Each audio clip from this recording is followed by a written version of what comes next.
Bueno, en realidad nuestra decisión de estar acá es en cumplimiento de un mandato que nos dio el Consejo Federal, que fue llevado adelante el 17 de agosto, donde se reunieron los secretarios generales de todo el país y de todas nuestras regionales electas en la CTA, y que de alguna manera ratificaron las resoluciones del Congreso Nacional del 24 de marzo próximo pasado, que se llevó en Mar del Plata, con más de 10.000 delegados congresales también de todo el país, y en ese contexto era profundizar básicamente la organización de la CTA y proyectar o planificar acciones que contengan cuestiones de acá al final del año y cómo vamos a desarrollar estratégicamente nuestra tarea el año que viene.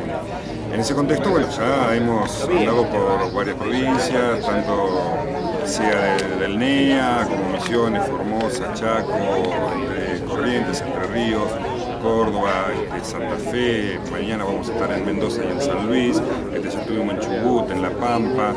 Bueno, hemos estado en diversas provincias donde hemos podido visualizar que hay una problemática que es realmente muy parecida, ¿no? O sea, teniendo en cuenta de que regionalmente por ahí las provincias no son iguales, o hasta desde el punto de vista económico o productivo, o de la propia idiosincrasia, no son, podemos decir que no son provincias iguales, pero sí están cosidas por una misma realidad, que el nivel de ajuste, el nivel de necesidad de nuestro pueblo sigue de alguna manera percibiéndose, y la organización o respuesta de los trabajadores pasa a ser casi la misma en todos los lugares, ¿no? Julio, particularmente la Argentina se está viviendo casi como un momento especial, la presidenta con más del 50% de los votos electa, y en el día de ayer se conoce un fuerte recorte de los subsidios que va a impactar directamente en el bolsillo de los trabajadores. O sea, ¿cuál es el plan de acción de la CTA? Un poco hasta hoy hay como que bastante silencio. Bueno, una cosa es el plan de acción nuestro, que tiene que ver con eso y otras cuestiones más. Y otra cosa es la realidad que se empieza a percibir, ¿no? Es una realidad que hace 15 días atrás no la teníamos, no se hablaba, se ocultaba, y era básicamente por una necesidad concreta, ¿no? Necesitaba que se votara determinado proyecto de país que de alguna manera fue convalidado por el grueso de nuestro pueblo, y que justamente eso, de alguna forma, nosotros somos respetuosos. Ahora, no por ser respetuosos como clase trabajadora de esas cosas, no vamos a seguir diciendo lo que dijimos antes y lo que vamos a seguir planteando ahora. Lo que plantea la presidenta ahora ya lo venimos adelantando, lo decimos sin soberbia, porque de hecho la crisis generalizada a nivel global, a nivel mundial, sabemos que las consecuencias ya las venimos y las padecemos los trabajadores en la Argentina.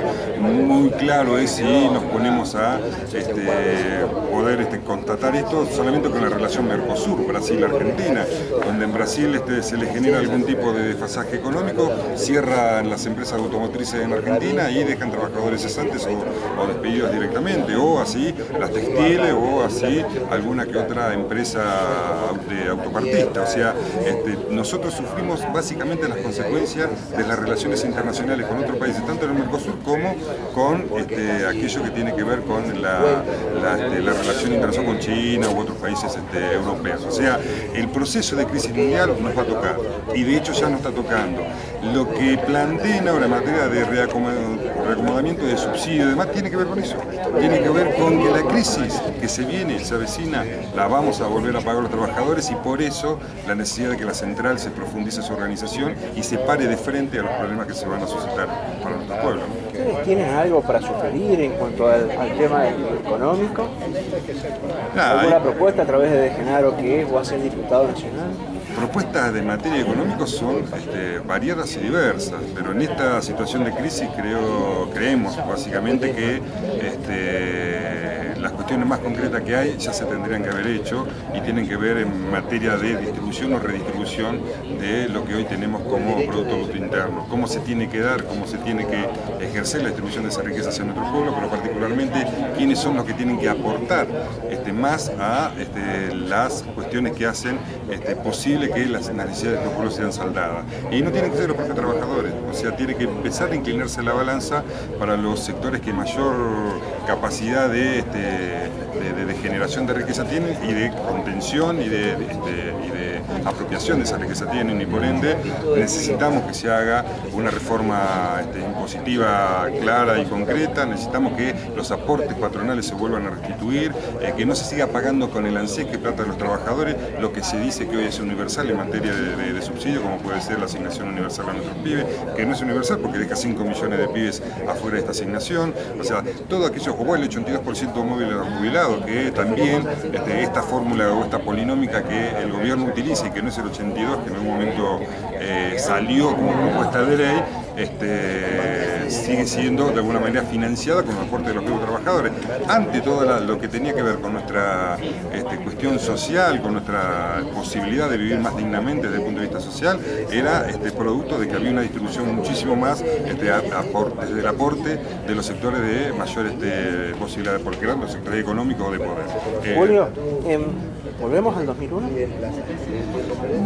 Creemos que objetivamente estamos en historias distintas, y por una simple cuestión, digamos, en el 2001 vinimos de una etapa de resistencia, vinimos de resistir al neoliberalismo. Hoy estamos en una etapa con ofensiva política. O sea, en el 2001 no había posibilidad de discutir en el Parlamento ningún tipo de propuesta de los trabajadores, hoy la tenemos.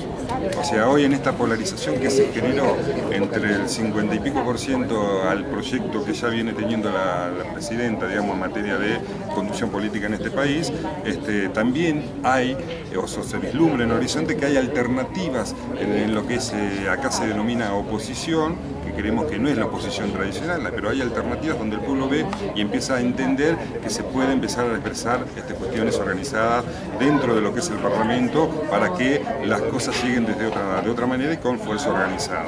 Esto, bueno, tiene que ver básicamente con que hay diputados nacionales que han ganado el último trabajo, como Víctor de Genaro, que no es cualquier diputado, es un diputado que nace y se ha creado y ha sido el formador del debate y de la construcción de una central como la CTA, digamos, que estuvo de frente en la resistencia contra el ajuste neoliberal y que hoy sigue estando con la ofensiva política, convocando de alguna manera a diferentes sectores de la sociedad y de la comunidad para resistir lo que venga. Y bueno, y mejor así que estos diputados sean nuestra punta de lanza en el Congreso, más allá de que como trabajadores vamos a seguir manteniendo autonomía, ¿no? Esto hay que decirlo claramente. Víctor de Genaro está en el marco político hoy, está haciendo el camino que hizo en algún momento nuestro compañero Germán Abdal y tantos otros compañeros que tuvieron la posibilidad de acceder al Congreso Nacional, pero lo cierto es que eso va a tener posibilidad de ser profundizado y ser de alguna manera llevado adelante como posibilidad concreta de revertir cuestiones concretas en la sociedad con el apoyo de nuestra central, si es que hace lo que los trabajadores realmente definimos como proyecto de país. Ahora, si no es así, estaremos para decirle que no se tiene que hacer eso. Por último, Julio, Gioja San Juan. Todo un tema, ¿no? Pero bueno, Gioja es la mejor expresión de este modelo. Es la mejor expresión, ustedes lo sufren. O sea, acá cuando hablamos de distribución de la riqueza lo tienen claro. O sea, nos pone en contradicción a nuestra propia clase. Sí, hay mejor estándar de vida, hay trabajo. Ahora, ¿en función de qué y en contra de qué?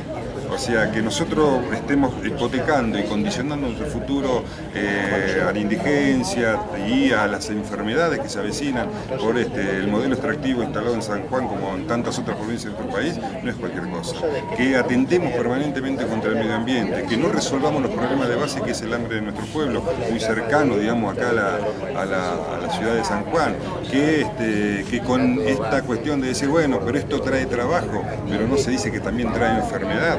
Que esto de alguna manera intenta imponer la posibilidad de que grupos económicos fuertes hoy sigan de alguna manera con un mecanismo de esclavitud moderna sometiendo a nuestro pueblo atrás de la zanahoria delante del burro, digamos, porque en realidad después a nosotros no nos queda nada. Si parte de la riqueza que se llevan de acá, producto del modelo extractivo, quedar en nuestro país sería una cosa, pero no queda ni necesariamente lo que debe quedar como soberanía, como recursos soberanos que son, para que este país lo pueda distribuir, y lo que nos dejan es la enfermedad y un futuro con mucha desesperanza. Por eso Gioja representa eso.